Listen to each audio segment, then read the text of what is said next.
क्या America Israel versus Iran war के बीच में ईरान के अंदर जो भूकंप आया वो परमाणु टेस्ट भी हो सकता है? क्या ईरान ने वाकई में वो टेस्ट कर लिया, वो लाल रेखा को पार कर लिया जिसको लेकर ईरान को अमेरिका और इजराइल बर्बाद करने पर तुले, जिसके चक्कर में खामनोई समेत 160 बच्चियों की जिंदगियां छीन ली गई? और क्या इजराइल अमेरिका वर्सेस ईरान की लड़ाई में परमाणु हथियारों का इस्तेमाल दोबारा हो सकता है? भगवान ना करे ऐसा, भगवान करे कि ये सारी खबरें पूरी तरह गलत हो। लेकिन आज जब ईरान के वीरान रेगिस्तानों के बीच धरती कांपी और रिक्टर स्केल पर सुई एक झटके पर जाकर रुकी, तो दुनिया के लिए केवल एक भूकंप की खबर हो सकती है, लेकिन तेल अवीव से लेकर वॉशिंगटन के वॉर रूम में एक खौफनाक सन्नाटा पसर गया। वहां सवाल यह नहीं था कि भूकंप क्यों आया, सवाल यह था कि क्या यह नॉर्मल था या जमीन के हजारों फीट नीचे किसी परमाणु धमाके की गूंज थी? और क्या यह मुमकिन है कि ईरान ने उत्तर कोरिया, रूस या चाइना की हेल्प से कोई गुपचुप परमाणु परीक्षण किया हो? क्योंकि ईरान को लेकर अब एक थ्योरी चल रही है कि हम तो डूबेंगे सनम, तुमको भी लेकर डूबेंगे। हमारा तो तुमने सब बर्बाद कर ही दिया, अब हम भी तुमको बर्बाद करेंगे, तुमको भी नष्ट करके हम जाएंगे, तुम्हारी भी कौम खत्म करके जाएंगे। ये थ्योरीज चल रही है। दुनिया भर में जो लोग ईरान को सपोर्ट कर रहे हैं वो भी यही बात कमोबेश कह रहे हैं। और ऐसे में जब एक धरती कांपने की खबर आती है तो क्या ये केवल कोरा इत्तेफाक था या इत्तेफाक से कहीं आगे जाकर ये किसी गुप्त हथियार का नतीजा था? Iran's sprawling nuclear facility has come under attack amid ongoing tensions in West Asia. देखिए, जैसे ही ईरान के फार्स प्रांत से भूकंप का डेटा दुनिया के वैज्ञानिकों के सामने पहुंचा, उनके माथे पर पसीना तो आया है। अंतर्राष्ट्रीय संस्थाएं कह रही हैं कि वो साधारण भूकंप जैसा नहीं था। आमतौर पर भूकंप में धरती धीरे धीरे हिलती है, परमाणु विस्फोट में एक साथ झटका लगता है जो एक पल में पूरी ताकत दिखाता है। और यहीं से सवाल शुरू हुआ कि ईरान के रेगिस्तान में कौन सा झटका था, नेचुरल वाला या फिर परमाणु टेस्ट वाला? और क्या दुनिया परमाणु युद्ध की तरफ बढ़ रही है? जिस तरह से एक दूसरे को बर्बाद करने पर लोग आमादा हैं, जिस तरह से एक दूसरे के बच्चों को मार रहे हैं, कोई हैरानी नहीं होगी, कोई हैरानी नहीं होगी, क्योंकि ईरान से लड़ाई अमेरिका की तो पूरी परमाणु को लेकर ही है। और इसीलिए सवाल आज बड़ा महत्वपूर्ण हो जाता है कि क्या दुनिया परमाणु युद्ध की तरफ बढ़ रही है और क्या ईरान ने चाइना, रशिया या नॉर्थ कोरिया के हेल्प से परमाणु टेस्ट किया?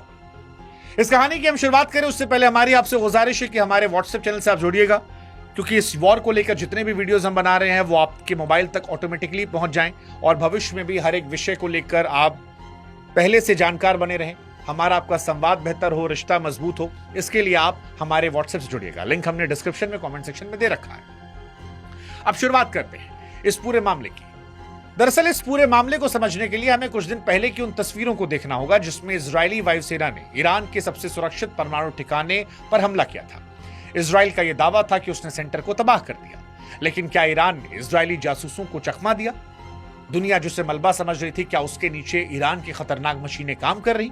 यह खबर और महत्वपूर्ण इसलिए है क्योंकि ईरान के अंदर खामनोई को मार डाला गया, उनके तमाम कमांडर्स को मार डाला गया है, उनके बच्चों को मार डाला गया है।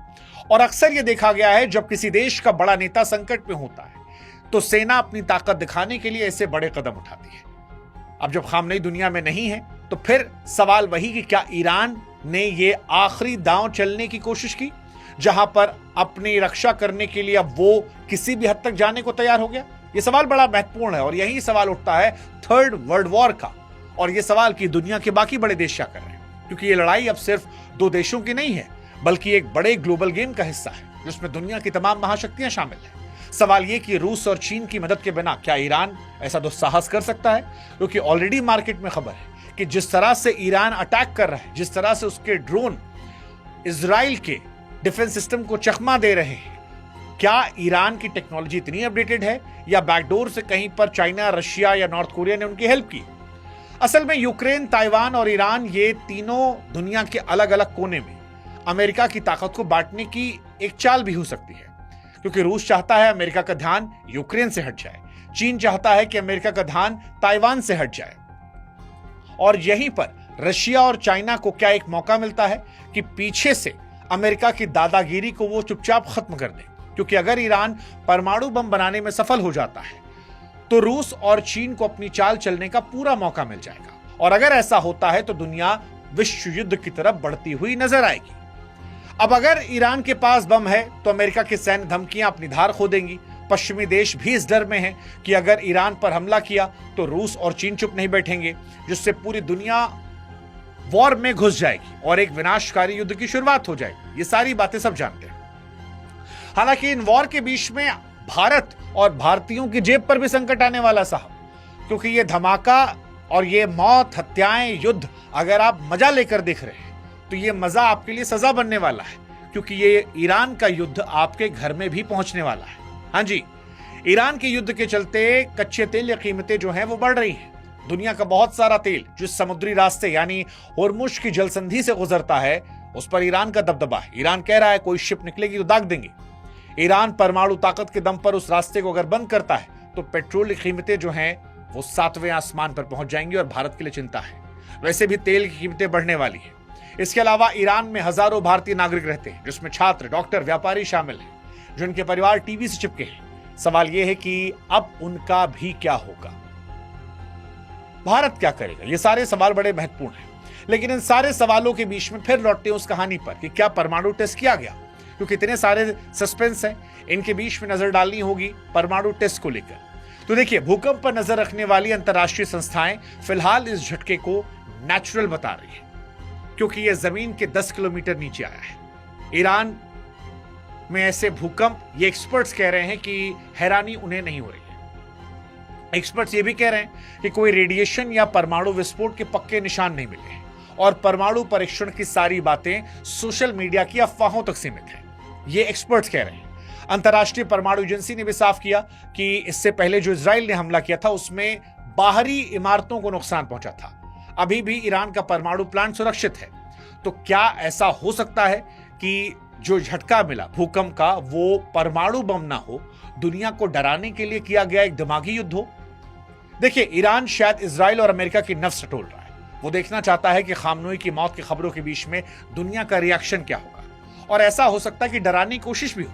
पाकिस्तान ने भी ये पैतरा हिंदुस्तान के खिलाफ कई बार आजमाया, क्योंकि जो युद्ध हार रहा होता है वो अक्सर कहता है कि हम ऐसा वार चलेंगे कि सब खत्म हो जाएगा। पाकिस्तान बार बार कह रहा था हम परमाणु बम यूज करेंगे, परमाणु बम यूज करेंगे। तो क्या ईरान ने भी इजराइल और अमेरिका को डराने के लिए ये फॉर्मूला दे दिया हो कि बिना टेस्ट किए या एक फेक टेस्ट किए भूकंप लाकर मैसेज दे दिया हो? ये बड़ा इंपॉर्टेंट हो जाता है। आखिर में सवाल वही है कि क्या भूकंप कुदरत का खेल था या महाविनाश की तैयारी?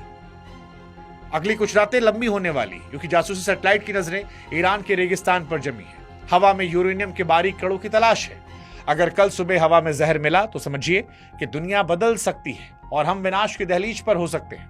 अगर ईरान परमाणु शक्ति संपन्न होता है तो खामनेई और अपने बच्चों की मौत का बदला वो ले सकता है और फिर इतिहास का रुख बदल जाएगा। हालांकि अब तक डरने वाली बात नहीं आई है। अब तक एक्सपर्ट्स की बातें समझें, अब तक जितनी सुरक्षा एजेंसियां उनकी बातें समझें, वो यही कह रहे हैं कि ईरान डराने के लिए ऐसा कर रहा है। लेकिन ईरान के पास इतने हथियार होंगे ये भी किसी ने नहीं सोचा था, क्योंकि ट्रंप और नेतन्याहू ये मानकर बैठे थे कि युद्ध 2-3 दिन में खत्म हो जाएगा।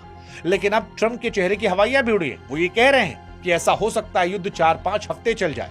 ऐसे में परमाणु थ्योरी वाली बात पूरी तरह से नकार देना अब तक शायद किसी के हाथ में नहीं है। हाँ, प्रथम दृष्टया जो दिख रहा है उसके हिसाब से ये लग रहा है कि ये डराने की कोशिश थी, बट क्या ये छिपाने की भी कोशिश भी हो सकती है? पता नहीं, क्योंकि छिपकर तो अमेरिका ने भी वार किया था। बातचीत की टेबल पर पहुंचकर खामनोई को मौत के घाट उतार दिया। ऐसे में क्या ईरान की मदद रशिया, चाइना, नॉर्थ कोरिया कर सकते हैं उसे परमाणु संपन्न बनाकर अपना बदला लेने के लिए? दुश्मन का दुश्मन दोस्त, बहुत सारी थ्योरीज हैं। फिलहाल हम दुआ यही करेंगे कि विश्व युद्ध की तरफ ना बढ़े।